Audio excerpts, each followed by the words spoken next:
Hello everyone, good evening. 15-16 तारीख दोनों दिन की जो करंट अफेयर्स हैं उनके डिस्कशन में आप सभी का स्वागत है। आज हम बात करने वाले हैं कुछ इंपॉर्टेंट आर्टिकल की, ऐसे आर्टिकल जो the Hindu, Indian express, PIB में न्यूज़ में थे। तो आज हम उनके आर्टिकल के बारे में देखते हैं, उन पे बेस्ट एमसीक्यू प्रैक्टिस हम यहाँ पे करेंगे। ठीक है, तो आज का जो पहला आर्टिकल है जो आपको ऑलरेडी स्क्रीन पर दिख रहा होगा, उसमें किस बारे में बात हो रही है उसको हम यहाँ पे थोड़ा सा डिकोड कर देते हैं।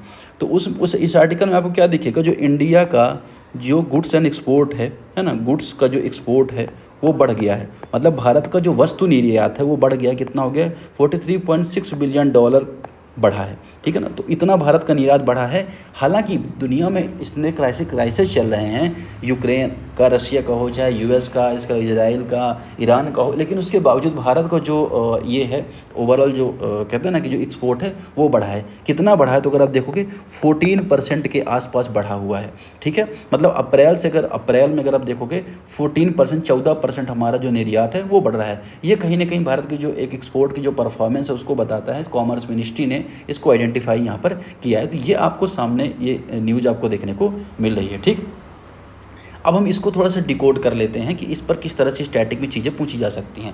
तो अगर हम यहाँ पे बात करेंगे किसके बारे में कि आखिर इसमें से क्या क्या चीज़ें पूछी जा सकती है, तो पहला तो आपको ये पता होना चाहिए कि भाई जो इसमें क्वेश्चन तो यहाँ पे दिया हुआ है कि इसमें किस तरह का यूपीएससी क्वेश्चन पूछ सकता है। इसको हम सॉल्व कर लेंगे। सॉल्व तब करेंगे जब हम थोड़ा सा इसके स्टैटिक को समझ लेंगे। तो आपको ये पता होना चाहिए कि कोई भी देश किसी दूसरे देश के साथ क्या करता है, एक्सपोर्ट करता है, एक्सपोर्ट इम्पोर्ट का रिलेशन बनाता है, आयात निर्यात का रिलेशन बनाता है। जब एक दूसरे के साथ ये आयात निर्यात का जब रिलेशन बनाते हैं तो इसमें क्या होता है, कभी किसी को घाटा होता है, कभी किसी को फ़ायदा होता है। तो दो चीज़ें खरीदी बेची जाती हैं। पहला खरीदा बेचा जाता है क्या, गुड्स का, दूसरा होता है सर्विसेज का। ठीक है, अब गुड्स एंड सर्विसेज में क्या क्या आता है ये भी आपको पता होना चाहिए। गुड्स जिसे मर्चेंडाइज भी कहा जाता है। तो गुड्स में अगर आप देखोगे तो कौन कौन से प्रोडक्ट आते हैं, तो गुड्स में आपका आ जाएगा फिजिकल गुड्स, आ जाएगा सारा का सारा फिजिकल गुड्स, जितने भौतिक चीज़ें हैं, हम सामान बेचते हैं, जो दिखता है वो आता है। मैन्युफैक्चरिंग गुड्स आ जाता है, इंजीनियरिंग गुड्स जिसे हम कहते हैं, जिसको हम बनाते हैं, निर्माण करते हैं, वो मैन्युफैक्चरिंग गुड्स आ जाता है। इसके अलावा अगर आप देखोगे पेट्रोलियम गुड्स, पेट्रोलियम रिलेटेड जो प्रोडक्ट है वो सारे आ जाते हैं गुड्स में। केमिकल प्रोडक्ट सारे आ जाते हैं गुड्स में। टेक्सटाइल प्रोडक्ट सारे आ जाते हैं गुड्स में। ठीक है, तो ये आपको पता होना चाहिए कि ये सारी चीज़ें गुड्स में आती हैं। फिर सर्विसेज में क्या क्या आता है, तो सर्विसेज में आ जाता है आईटी सर्विसेज आ जाता है, सर्विसेज में बीपीओ आ जाता है, सर्विसेज में फिनेंशियल जो हम लोग कंसल्टेंट करते हैं वो सारी चीज़ें आ जाती हैं। ठीक है, अब अगर आप देखो, अगर हमारा इम्पोर्ट ज़्यादा है, ठीक है ना, इम्पोर्ट हमारा ज़्यादा है एक्सपोर्ट से, तो इसे क्या कहते हैं, इसे कहते हैं ट्रेड डेफिसिट। क्या कहते हैं, ट्रेड डेफिसिट या व्यापारिक घाटा कहते हैं। ये कई बार पूछा जाता है। जब हमारा इंपोर्ट ज़्यादा होता है, गुड्स का इंपोर्ट ज़्यादा होगा या सर्विसेज का, जिसका भी होगा तो उसे ट्रेड डेफिसिट बोला जाएगा। ठीक है, दूसरा कि अगर हमारा एक्सपोर्ट ज़्यादा हो तो उसे क्या बोलेंगे, एक्सपोर्ट ज़्यादा होने पर बोलेंगे क्या, ट्रेड सरप्लस। क्या बोलेंगे, लिख लीजिए आप, ट्रेड सरप्लस, ट्रेड सरप्लस। ठीक है, तो गुड्स और सर्विसेज की क्या खासियत होती है कि भारत में जो सर्विसेज का एक्सपोर्ट होता है ना वो काफ़ी अच्छा रहता है। मतलब हमारा जो व्यापार घाटा नहीं रहता, हम क्या करते हैं, सर्विसेज बहुत ज़्यादा एक्सपोर्ट करते हैं। ठीक है, तो ये बात आपको यहाँ पे याद रखनी है। देखिए, ओवरऑल भारत का एक्सपोर्ट भले बढ़ा है, लेकिन ऐसा नहीं है कि हम इम्पोर्ट कम करने लगे हैं। मतलब इम्पोर्ट हमारा कितना है, इम्पोर्ट हमारा $245 बिलियन का भी है। एक्सपोर्ट हमारा कितना है, $142 बिलियन का है। बढ़ के हमारा ज़रूर हो गया है, लेकिन फिर भी हमारा इंपोर्ट ओवरऑल ज़्यादा है। ट्रेड डेफिसिट हमें होता है किसमें, मर्चेंडाइज में। बहुत इंपॉर्टेंट चीज़ है, जो गुड्स का जो हम एक्सपोर्ट इंपोर्ट करते हैं उसमें हमारा ट्रेड डेफिसिट हमें ज़्यादा होता है। तो ये बात आपको पता होनी चाहिए। तो आपने क्या क्या देख लिया। अब इंपॉर्टेंट क्यों है, अगर हमारा एक्सपोर्ट ज़्यादा होगा तो हमारे पास क्या आ जाएगा, हमारे पास फॉरेन करेंसी आएगी, हमारा देश की इकोनॉमी ग्रोथ करेगी, एम्प्लॉयमेंट जनरेशन होगा, बहुत सारी चीज़ें होंगी। तो ये चीज़ें सारी आपको यहाँ पे याद रखनी है। ठीक है, जो एक्सपोर्ट हमारा भी बढ़ा ना, उस वजह से $7.8 बिलियन का जो ट्रेड डेफिसिट हमारा वो कम हुआ। तो ये न्यूज़ थी द हिंदू में, आपने यहाँ पर देख ली। अब इस पर हम एमसीक्यू सॉल्व कर लेते हैं। एमसीक्यू में क्या बोला जा रहा है, अगर आप देखो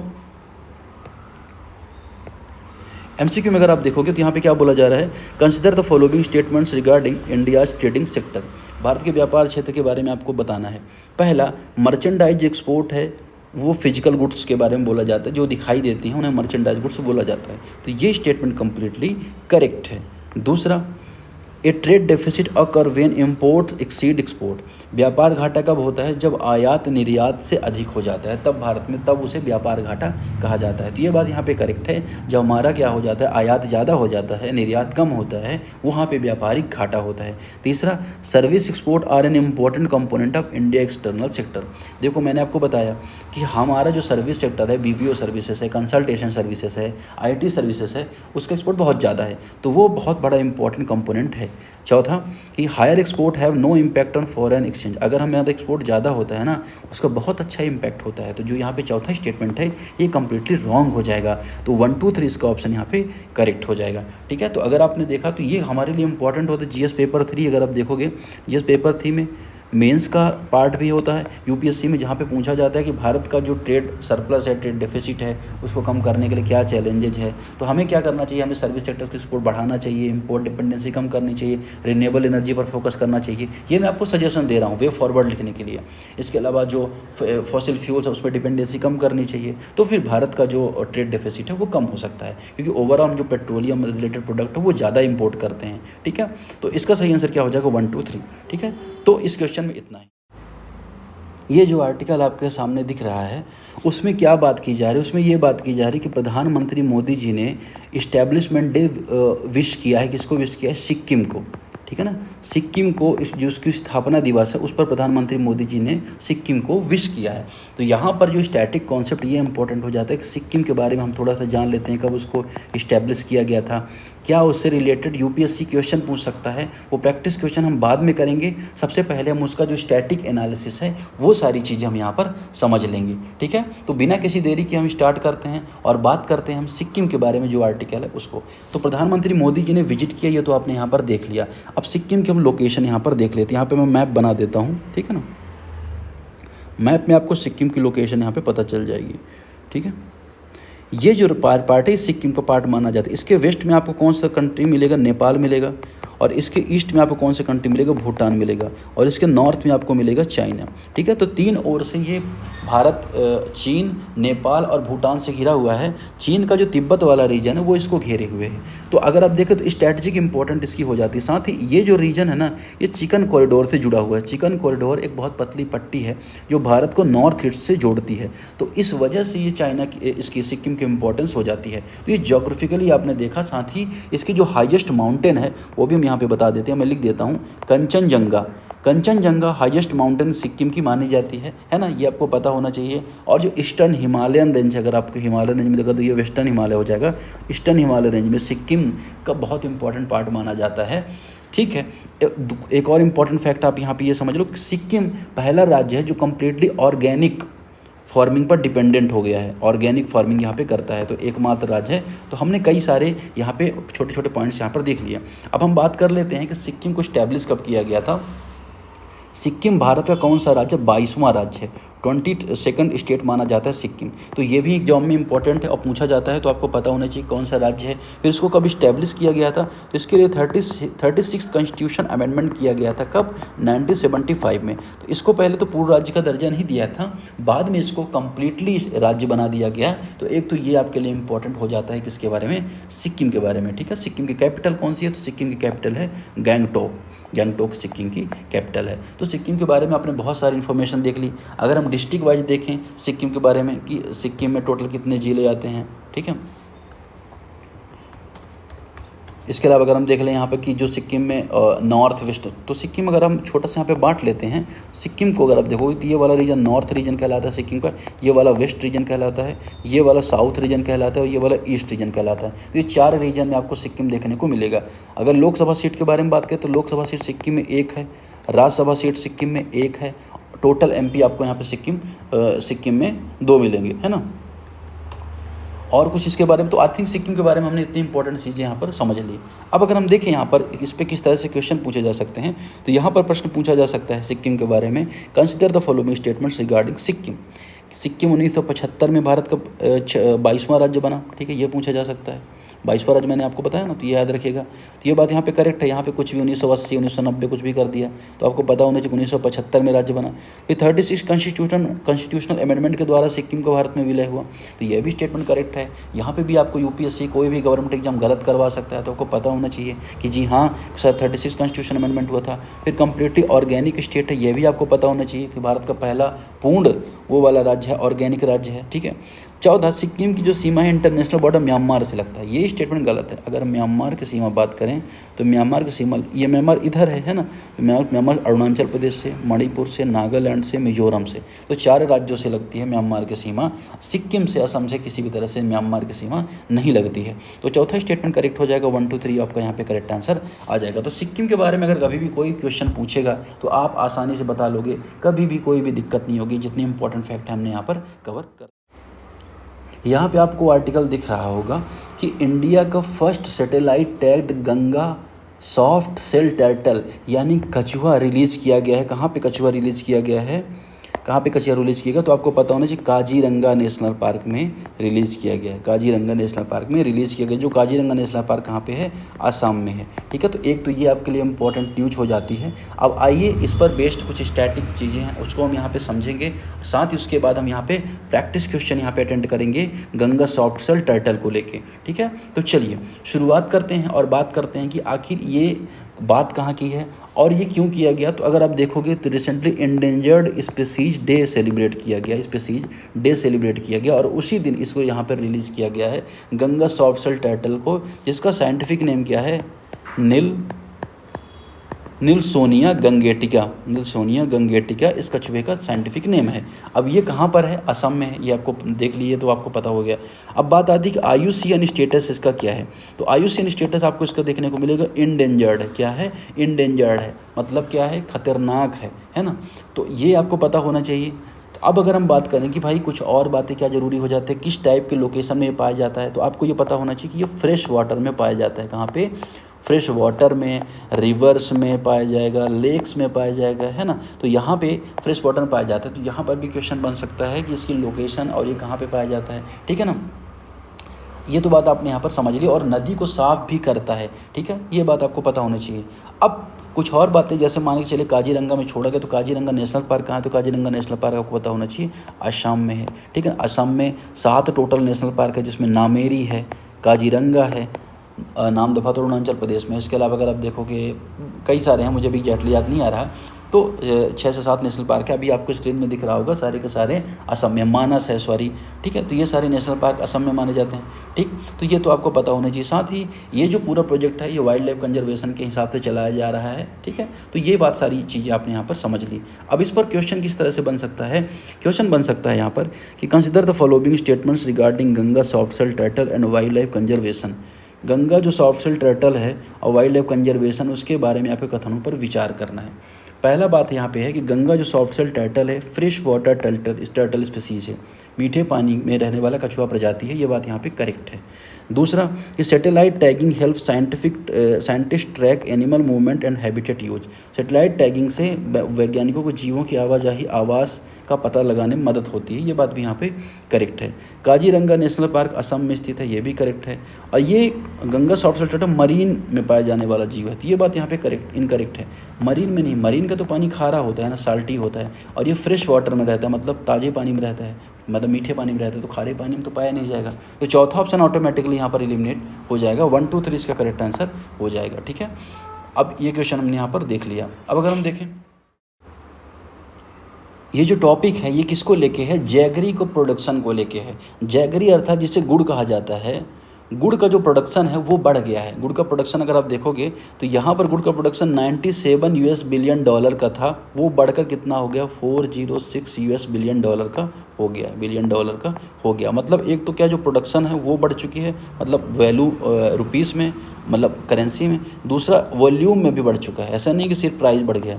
292.8 मैट्रिक टन का प्रोडक्शन हो रहा था और हमारे पास लगभग 471.9 मैट्रिक टन का हमारा प्रोडक्शन 2024-25 में हमने रिकॉर्ड किया है। तो 10 साल में जो गुड़ का जो टोटल प्रोडक्शन है वो बहुत ज़्यादा बढ़ गया है।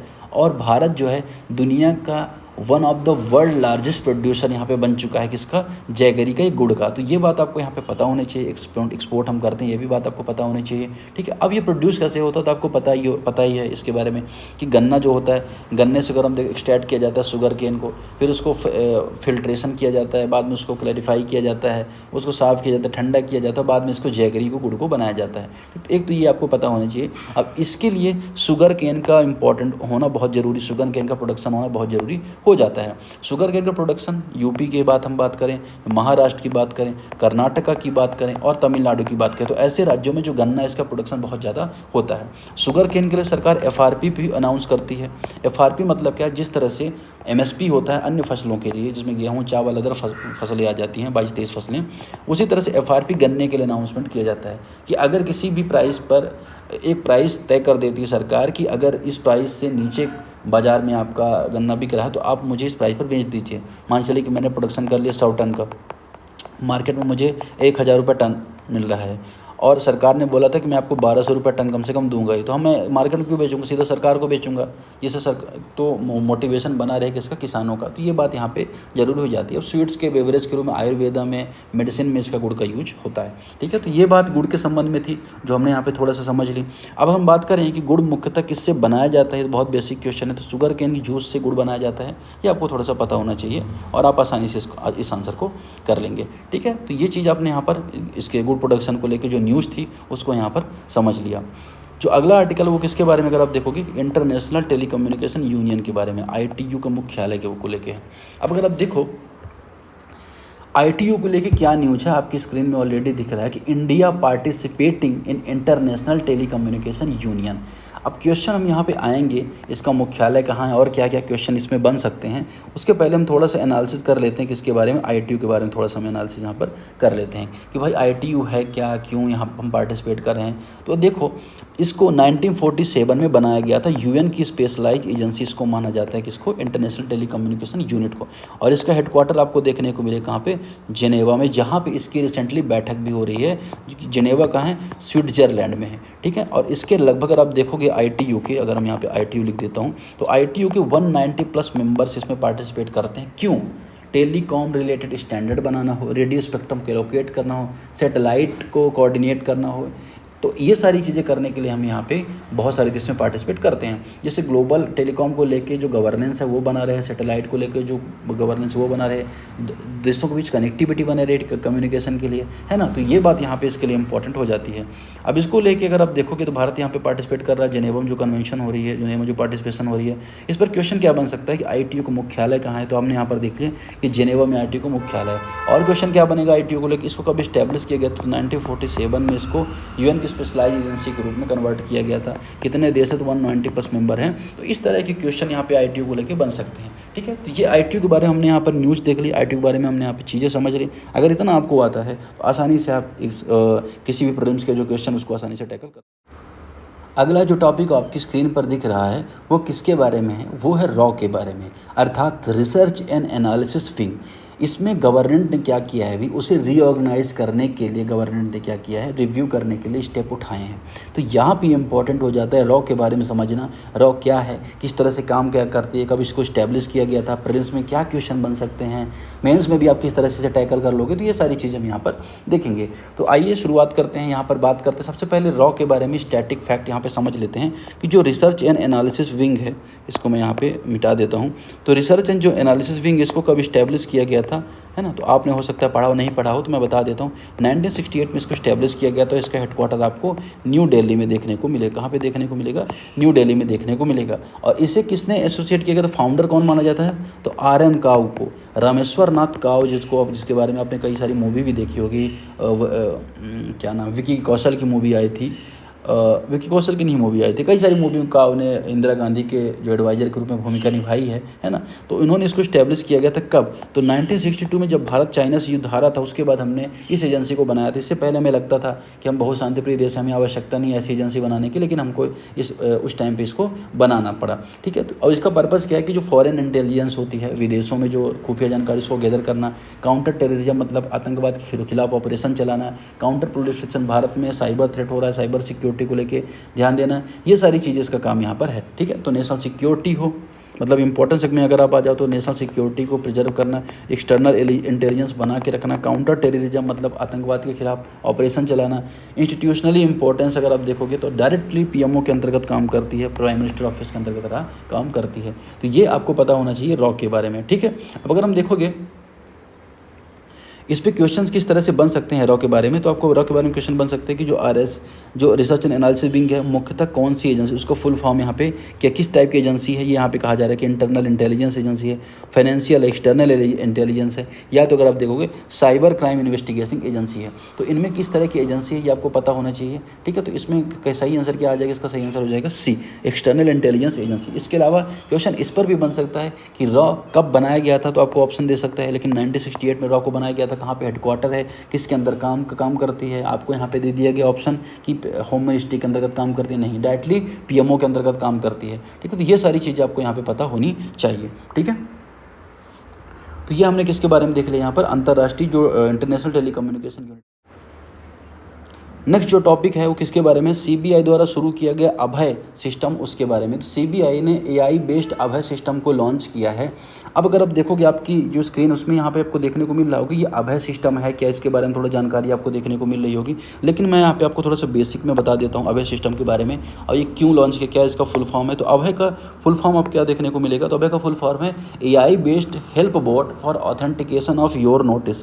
एआई बेस्ड क्या आपको दिख ही रहा होगा, AI based help boat for authentication of your notice, ठीक है। यह प्लेटफॉर्म हेल्प करेगा सिटीजन की वेरीफाई करने में कि सीबीआई का जो नोटिस आया है वो जेन्युइन है या नहीं है। मतलब क्या अभी होता है कि किसी को नोटिस, फर्जी नोटिस चला गया, बोला कि सीबीआई का नोटिस आया है ना, और उनसे उगाही कर ली, तो ऐसे बहुत सारे फेक केसेस होते हैं। बेबी मूवी आपने देखी होगी, तो उसमें क्या हुआ कि सीबीआई को लेके बहुत सारे फेक केसेस आते हैं। तो हम क्या करेंगे, अभय नाम के प्लेटफॉर्म से हम यहाँ पे जस्ट उसे क्या कर सकते हैं, उसे चेक कर सकते हैं, वेरीफाई कर सकते हैं कि जो नोटिस आया है सच में सीबीआई का है नहीं। इसका पर्पज़ क्या है कि जो लोग हैं उनको डिजिटल अरेस्ट होने से रोकना, साइबर को लेके जो क्राइम बढ़ रहे हैं उस साइबर क्राइम को कम करना, है ना। तो ये सारी चीज़ इसके यहाँ पे आपको जानना जरूरी है। इससे साइबर जो क्राइम है वो प्रिवेंशन होगा, एआई में जो गवर्नेंस है वो बेहतर आएगी, डिजिटल सिक्योरिटी इंप्रूव होगी। कौन सी डिजिटल सिक्योरिटी इंप्रूव होगी, सिटीजन सेंट्रिक जो गवर्नेंस सिस्टम है वो बढ़ेगा, मतलब कि